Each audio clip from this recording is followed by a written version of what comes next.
The best thing to do, I think, for people that I could encourage them is inspire yourself. Do something, put yourself on the line, push yourself. And it's great to be inspired by others, but when you have an amazing performance or you push yourself, even if the performance wasn't outstanding, but you threw your heart over the bar and then you gave even more and you had like a second or third win come in, that's inspiring. And I think that that's what people really want to strive for sometimes when they feel like, oh, I just need a little bit of a break. It's like, are you even inspired? Hello, friends. This is Kelly Pallas, host of Champions Mojo, your place for better health, resilience, and master swimming. I'm taking a short break from recording new episodes of Champions Mojo for two exciting reasons. First, I'm launching my latest book, False Cure. It's a whistleblowing investigative journalism book about a denied health epidemic. If you'd like more information on that, it's in the show notes. The second and most compelling reason I'm on a break is here at Champions Mojo, we're preparing for the January 2026 reboot of powerful new weekly episodes with expert guest interviews, inspiring topics, and tips to take your mindset, health, and personal performance to the next level.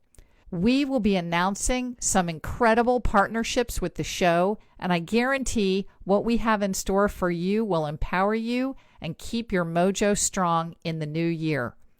While I'm preparing some of this great stuff, we've selected some of our best shows ever for an encore series. My hope is that if this is your second time listening to this episode, you'll take away even more insight and motivation. Or if it's your first time, you'll love this episode as much as everyone else did. So settle in and enjoy this encore presentation in its entirety. Let's welcome Brian Bergford to the show. Welcome, Brian. Thank you. Thanks for having me on. I've listened to you guys' show for quite a long time and enjoy it very much. So I'm honored to be with you. Wonderful. Thank you. Today, I think this, Maria and Brian, I think this could be one of our most interesting shows. So I hope everybody will tune in because we have two topics that I find fascinating. One is conquering your fear, and the other one is dogs. But it's not the fear of dogs. This is, Maria's going to tell you about it. It could be. That's true. That's a great point. Maria's going to give you a little background on what the dog part of this is. But I am so excited to say Brian Bergford is a champion. He is not only a peak performance coach, but he's a champion master swimmer. Despite having a debilitating phobia of having his face submerged in the water since he was in early childhood, Brian eventually decided that enough was enough, and he tackled this fear head on by taking up swimming at the age of 30. He took swimming lessons, joined a master's program, and went on to just have an incredible, successful career, and it's still going as a master swimmer, qualifying for nationals, medaling in 13 times at the national championships. He's a 4-time state champion, and he's got top 10 times for masters, which is very elite. We're going to talk to him. How did he overcome these fears? And there's a lot more. So Maria, can you share that with us? Well, so yeah, I'm excited as a dog lover and owner to talk to Brian about one of his other talents, his love of man's best friend. His knack for training and behavioral rehabilitation led to a real deep interest and education about dog behavior. Brian's a certified dog trainer with extensive experience as a practicing dog behavioral specialist. He's a former vice president and member of the board of directors for the International Association of Canine Professionals and is owner of Altitude Dog Training in Uptown Dog in Longmont, Colorado. His expertise of the interplay between dog behavior and human psychology gave rise to his first book, and I love the title of this book, Transformational Dog Training. Bring out the best in your dog by bringing out the best in yourself. So wonderful. We're using dogs for excellence. I'm really excited to have you here. Thanks for joining us, Brian. Like I said, I couldn't be more excited, and ready to get this party started. Okay. So we have to kick off with, tell us how bad was your fear truly of putting your face in the water? So there's And especially now having the background that I do in psychology, right? You've got fears and then you have phobias. Right. And fears are a little bit different monster, so to speak. It was definitely a complete just visceral reaction of panic when I would have my head submerged underwater. It was just panic inducing. There was nothing logical about it. It wasn't something that I could just talk myself out of or just hang in there. Just a very irrational fear at to the nth degree. And so I had that for as long as I can remember back in a childhood, and it was pretty gnarly. Can you describe some of like the situations that you got into, or how a story that might be go with some of that? Oh, sure. Like swim lessons when I was a little kid. My parents took me to the please, I don't want my child to die swim lessons. And I was a wee tyke. I remember being in those swim lessons. And while the other kids at the end of the whole thing got to the point where they were actually like really swimming, I got to the point where if the swim instructor had one or both hands underneath my back and I was lying on my back in the water in the very, very shallow end, I could keep from completely panicking and crying and running out of the room. So that's where I got to.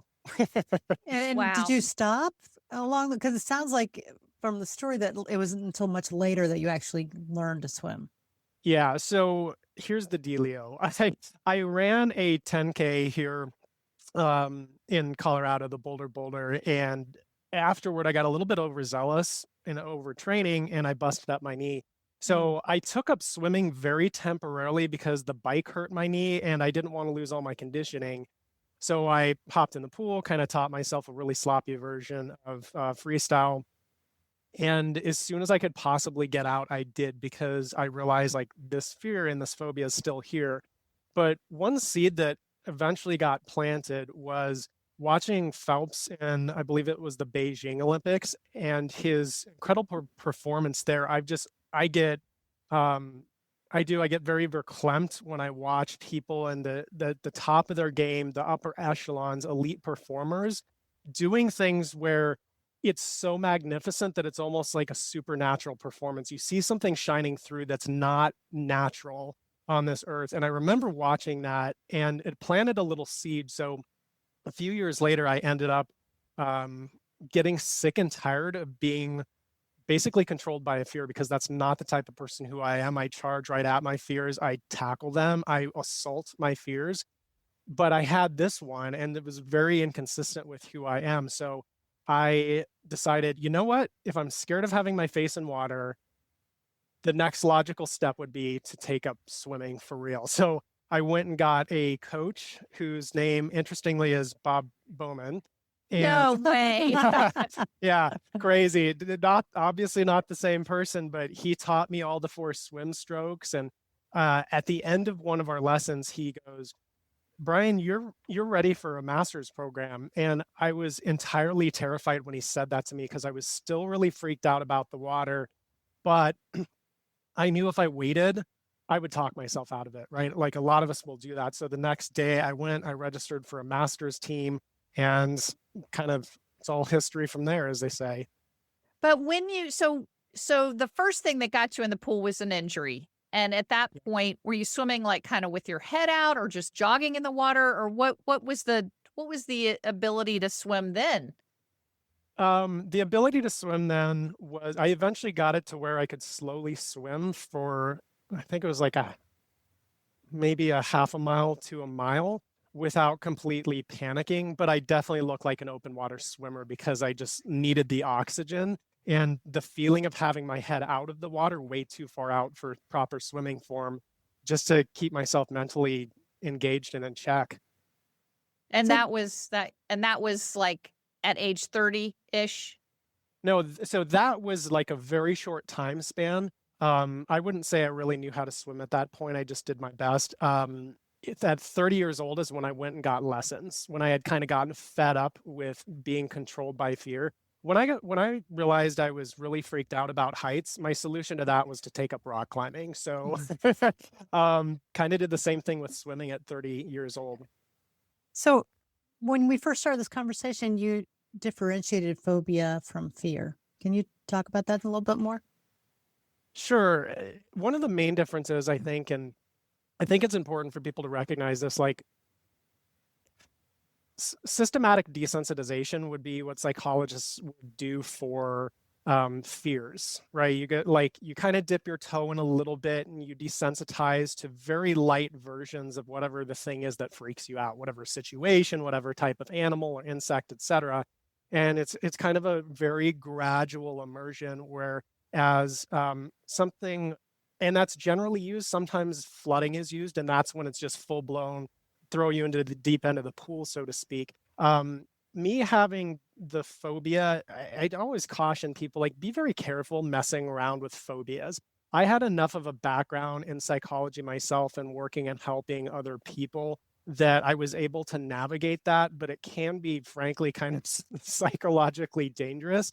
I think the biggest thing with the fear is um, I really wanted to feed fear a suck it sandwich. I was so sick and tired of it. I'm like, nope, this is not going to get me. And I would take any excuse to just move forward a little bit. So when Bob had said to me, "You're ready to join a master's program," awesome, I'll do that. And then I got it in my head about a month later, this crazy idea. I snuck into a high school competition at the local aquatic center. I was watching these kids compete, and I was like, maybe I could compete here someday.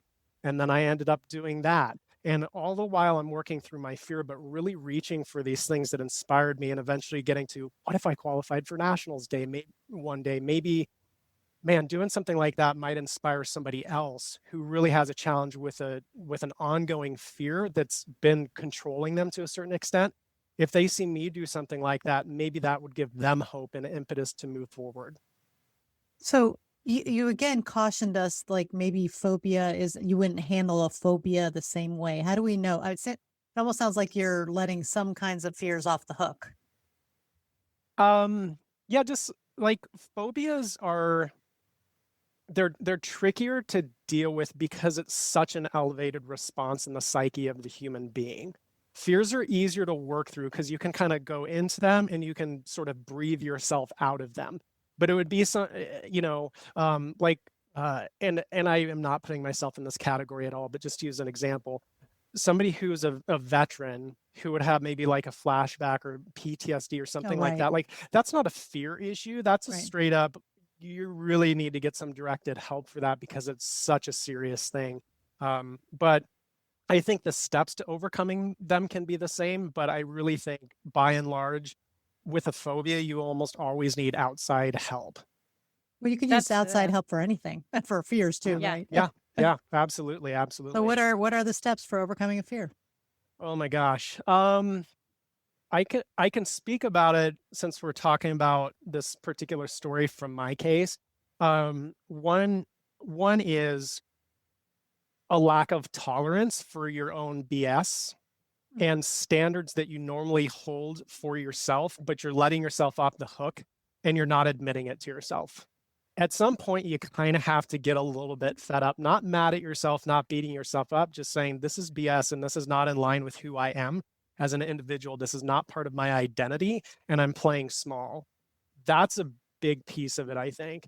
Another element to that is you have to have some type of a compelling, overarching desire and drive, and then you need a lot of little intermediate ones. So to be honest with you, my biggest driving force, I would differentiate between motivations and motives.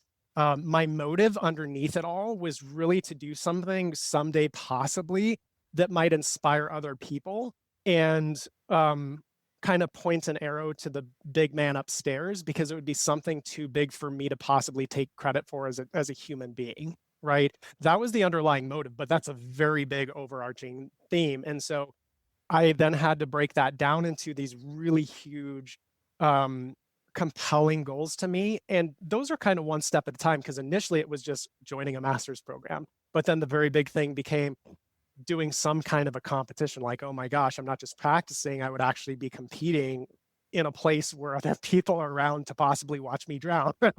And then eventually it became qualifying for nationals, and now my big sort of moonshot thing is I want to win a national championship day in master swimming. I figure I've got till I'm about 105 years old, so I'm good to go. But then day to day, just finding any little motivator, touching the wall first on a set and getting the exhilaration of that, and then maybe I can push it again. So these big macros, breaking them down into the micro pieces. And probably another thing about overcoming fear, and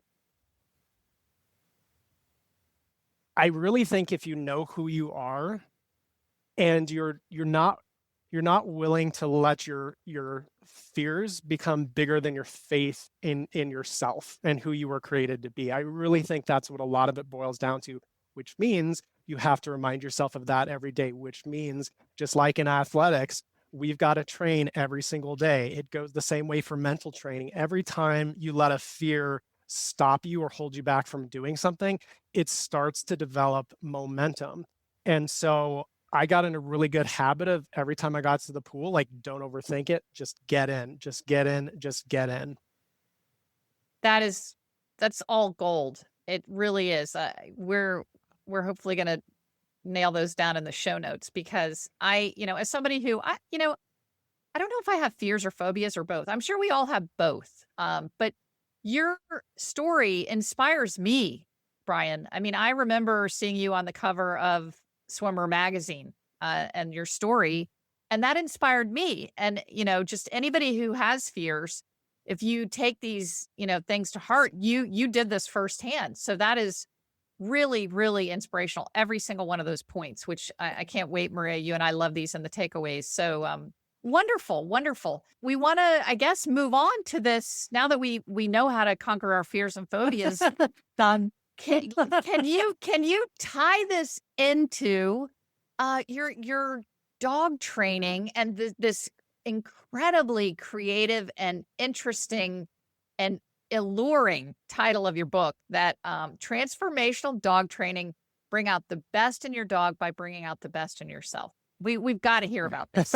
Well, you sure can, but just to keep some suspense, I'm gonna throw something out there on the tail end of that might tie into the overcoming fear. This is just some things that had kind of come to me as I was thinking about coming in here. And one of the issues with people's psychology is, like, what kind of emotional visitors do you throw a ticker tape parade for and invite into your psychological home, into your wait, you got to say that again. What kind of emotional visitors do you throw a ticker tape parade for and invite into your home mentally? What's an emotional visitor? An emotional visitor could be something, and I think that you would want to refuse these. Entertaining, refuse to entertain depression, guilt, sadness, anger, and fear. I think you want to allow them to be there, but then you want to leave the door wide open for them so they can leave when they're ready. But if you have something like an emotional visitor of joy, love, excitement, peace, elation, any type of positive anticipation drops by for even a second, run outside, throw your arms around that visitor, invite them inside, and entertain the hell out of them, right? Like don't think to yourself, why are they even here? They'll probably leave soon, because that's what you should be saying about those negative emotions. So I think a lot of it is attending to what emotions do you entertain? And this is not talking about denying if something is there. It's just like, don't go over and sit there and talk to sadness and depression on the couch. If you have a little glimmer of joy outside, wrap your arms around that and magnify it, because that is going to have a huge impact on how you perform and how well you're able to overcome fears. Now, tying it back into your other question, I just remember when you were asking me that, one of the kind of fears I had from childhood that was sort of instilled by me, or instilled in my life, was a fear of dogs, honestly. And just, all these stories and like news stories of dogs biting and mauling children, and certain people in my family constantly told me about them. Just like, one of the things that I have discovered is oftentimes your absolute greatest gifts and joys in life lie on the other side of your greatest fears. For me, having my head submerged in water, dogs, right? And there's other examples I could use, but I was freaked out by dogs in the beginning. But when I graduated from, when I graduated from college, I realized I had a gift for working not just with humans on performance, but like actual dog training and behavior rehabilitation. I built a couple businesses up in that space, and I wrote a book, the one you mentioned, it's transformational dog training, but bring out the best in your dog by bringing out the best in yourself, because I recognize through my work with people and their companion animals, they're coming to me with this problem, whatever the problem is, the presenting issue. And then I have to kind of sift down through the layers and recognize this person is asking me to fix their dog. It's constantly this barrage of complaints about the dog and what's going on. I'm like, okay. And they do this and they do that. And then they want somebody to fix the dog. I'm like, dogs, they're a pack animal. They see a system. They do not see individual components. They function within an environment. And so if the environment of the mind and the energy of the people and the family members is not where it needs to be, that's going to have a downstream impact on the dog's behavior, because they are responding to that energy and to the psyche. And so I wrote the book to help people not only understand that and understand dog training principles, but line up right next to it principles of human psychology, self-development, all kinds of stuff, even like a little bit on the spiritual side too, so that they could understand how to support their companion animals the best by making positive changes within themselves. That's such a great take. I mean, of course, I've heard that before about dogs, dogs responding to the owners. You're really training the owners.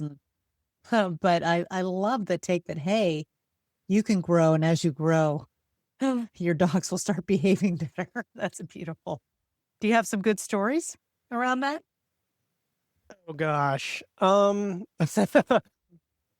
Yeah, sure. So here's one that comes to mind. I got called in, and I always talk to people on the phone first when I was going to go over and do training for them. So I had this conversation with this gal and kind of had a sense. I knew the two dogs were fighting in the home. And they had it came out of the blue. And so I got there and I'm thinking, this situation's really weird. But I get into the home and I start talking, and all of a sudden I could absolutely sense the tension between the mother and the daughter. It was palpable energetically in the home. Like even if you don't pay attention to that kind of stuff, you would notice. It was pretty obvious. And they weren't saying anything in the beginning, but I was like, what's going on with you guys? Because it was relevant, because I recognized the two female dogs had started having knockdown, drag out fights in the home once the daughter came back into the home, and the mom and the daughter had not resolved their previous issues. So their dogs were actually having and bearing the brunt of this emotional negativity and this just not great situation between the individuals. And so helping them see the connection, and then get them on board about like, what's more important, like your opinion and being right, or like you having to rehome one of your dogs or put one of them down because they so severely injure the other one? Like, can we just get on board for a cause that's bigger than the bickering, please? And I said it with people skills. So I didn't say it quite like that, but that's kind of the gist of where we went with it. That's amazing. That is truly amazing. So let me throw out a dog situation and see if it has anything to do with me as the owner, or how you would fix this. So the dog of my life was a dog named Margot. She was half yellow lab, half golden retriever. She was a fellow swimmer. Like if there was water anywhere, she would charge it and just jump in. Could be a pool, could be a pond, could be a lake. When we'd walk the beach, she surfed. She was just an amazing dog. The only downfall of Margot was that she would surgically remove zippers from anything in the house. Like if you left your jeans on the floor, it looked like she literally took a seam ripper, and like the jeans would be perfect. The zipper was gone. The zipper on her dog bed, the zipper on a hoodie. If she could get her, what does it mean? What does it mean, Brian? I have so many things swirling in my head right now. Okay, so there's not many things I haven't heard yet. but congratulations, Kelly. That's one of them. So wowzers. Trousers, trousers. There you Wowzers, go. trousers. That's crazy. Also, I I don't know. Maybe it's her own issue. And it could be because dogs will have just weird, quote unquote, pet issues that they'll pick up little habits, idiosyncrasies, just, quirky little things that they do. And sometimes, in all fairness, it has nothing to do with their humans at all. I think generally, if you have a well-balanced, stable dog that has really great quality of life, and, they're in a really good space, and they're going to have their quirks, and those are the little things that we just love about them, just like hopefully we love those same things about other people. Or we have to be careful here because I'm on your show. I don't know. Trust me, she can take it, Brian. I can take it. Wait, I have trouble with closure. There you go. I was gonna say, honestly, I don't even know what that would be about. Like maybe because you're a swimmer and your dog just really wanted to support you in that, and there's no zippers on tech suits. Right? Right. They're not allowed. There used to be. There you go. I love it. I love that sense of humor. Maria, I want you to throw out a dog story for Brian. You've had so many great dogs. Great dogs. And I had the first dog I had was a German Shepherd, and it was a very aggressive German Shepherd. And I also had lots of little children, and so had to get hold of that pretty quickly. And so I hired a dog trainer for what at the time seemed like an enormous amount of money. But it was the best thing I ever did. Because then I was able to train all the dogs after that. But I guess our dog that we have right now is a sweet golden doodle. And he really just has no, I guess he likes to eat squirrel poop. Oh my gosh. The dogs like to eat poop. They're very interested in it. Oh my Lord. How old is your doodle? Oh, he's 12. He's 12? Oh yeah. Wow. Yeah, that's yummy. That's what I think too. That's very specific, because I know a lot of dogs are like rabbit poop is really their thing or whatever. Like goose poop is a big one. Cats, cat food, all that kind of stuff.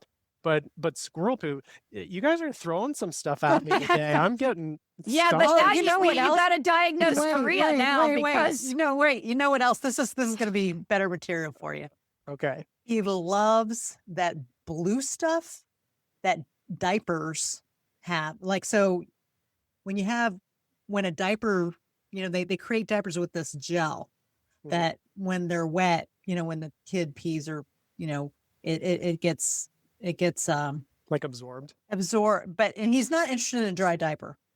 But once the diaper is either wet or poopy, and especially if we leave him alone, like in the house, he devours disgusting diapers. That is so okay. yummy. That is the last time that Binks is gonna lick me. Oh my Lord. We just don't allow diapers around the house. A lot of grandkids. Yeah, there is. It's funny that you mentioned that. There are certain things about dogs that, I just really try at a certain point. Like, I'm not going to think into that too much. Like, it's such a weird thing.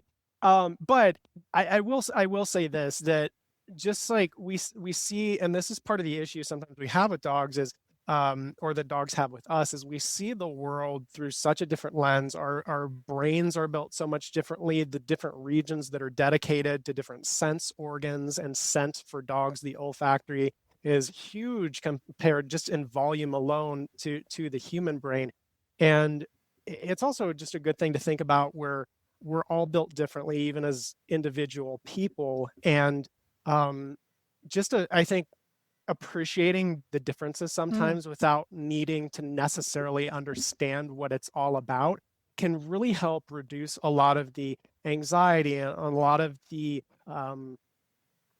just the frustration that can happen in relationships because we have to understand everything or we need things to be a certain way. And it's like, like you're making yourself crazy, right? And so comes a certain point where I will have some client, and you didn't do this, but I'll have, some clients that would drill down and like, but why is that? And why is that? And why is that? And I'm like, does it matter? Like, let's just help support them to feel better and to have a better life. We don't need to get lost in the dark hole of, but why, but why, but why, but why. We just need to help them move forward. And that's a beautiful thing about dogs is they don't hold on to the past and fall in love with their dysfunctional stories like people tend to, and we don't have to deal with the ego play. So dogs are a beautiful example of being able to just move forward. And I think that if we can take that to heart and use them as daily reminder, it's an amazing thing because people can get caught up in, again, their stories, the layers of complexity, the ego, them subconsciously holding on to problems because it serves them in some way. And they go, no, I don't. Like, I would never want, to live like this. And it's like, but you still are. And to be courageous enough, if it's us and we really want to fix something, to examine that. But when we're looking at other people, to just appreciate the differences. And love is the one universal thing that can absolutely heal and help and connect.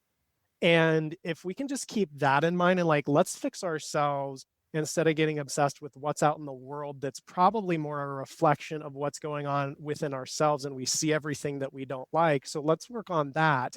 And let's just exude love and optimism and positivity and grace and joy and all the things, those emotional visitors that are conducive to a psychological environment that makes for good performance in relationships. I'm so glad you got back to that because I love the concept of these things as being visitors, because of course we do get joy. We get visited by joy, but we also get visited by grief and sadness. And the idea that you don't necessarily want to make it too comfortable, but you acknowledge that they're there. That's a beautiful thing. But one of the things that Kelly and I have talked a lot about lately is with the news cycle as it is, and it seems like they're piping depression, guilt, anger into our brains. That we are getting this tremendous negative visitors, as you say. What would you have to say about that? I would say the best thing, if you're honestly asking me to approach that, is, to me, really focusing on the spiritual side of life, not talking about religion, just spiritually being in alignment with who you truly are, and like the larger, whatever you want to call it, source, God, the universe, however people understand it. Because when you truly elevate your consciousness, and spirituality is very much like most anything else. It's something that you research, you read about, you discipline yourself, you have certain practices and rituals you do. Very few people just get struck with the lightning bolt of like spontaneous enlightenment. So the rest of us, we have to, in some sense, apply ourselves to grow and develop and evolve spiritually over time. And as we do that, and our consciousness comes up, it naturally helps us have a completely different perspective when we watch things like the news. Like, for instance, if I'm not in a great place, and honestly, like, I really enjoy, which is weird, politics for some reason. I just think it's like a fascinating, truth is stranger than fiction kind of a thing. So it's like massively entertaining to me in a lot of ways. But if I'm not in a good spot, I can't watch it for very long because I will get pulled down into something. But if I'm looking at it from the right perspective, and I've got my spirit in alignment and my psychology, and they're all there, I absolutely have a completely different experience of it because I'm seeing it from such a different facet that all of a sudden I can see the actual the beauty in humanity and the little glimmers that come up, and I can see the humor in some of it and recognize, like, oh my gosh, that's such a stupid thing, but oh yeah, like, I'm a total hypocrite because I did that yesterday, right? And I'm getting on them about it, but that's something for me. And so I think the perspective is the biggest thing. It's like they say, as a speaker, it's not the message, it's not your performance, it's the quality of the audience. And I want to make myself a quality audience when I'm looking out at the world, especially today, because it's not sunshine and rainbows that they're throwing at us. Yeah.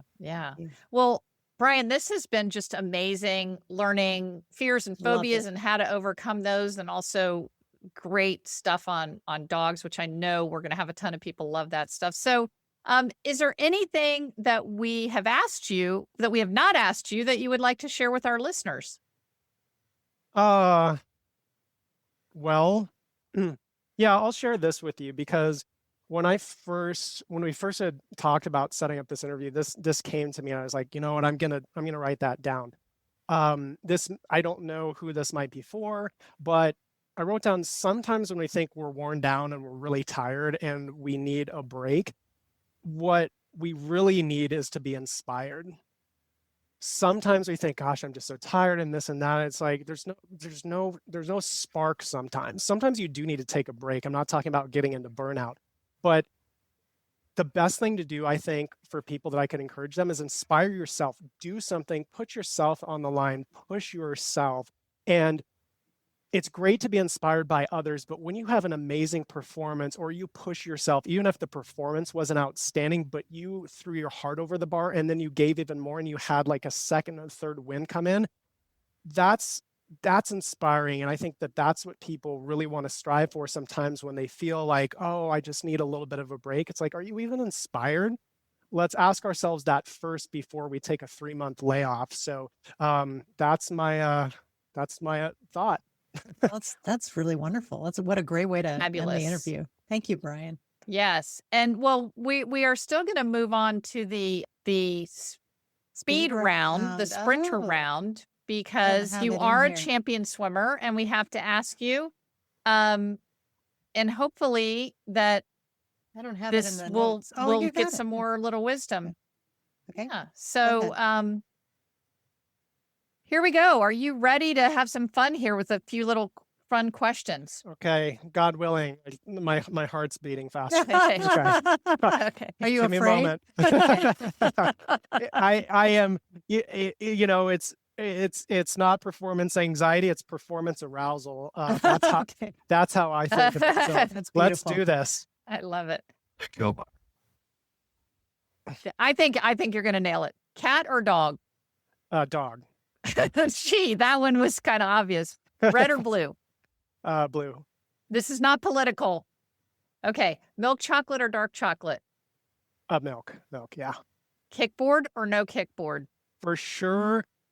Kickboard if I'm recovering. No kickboard if I want to do underwaters. Mountains or beach? Beach, actually. Beach. Football or baseball? Baseball.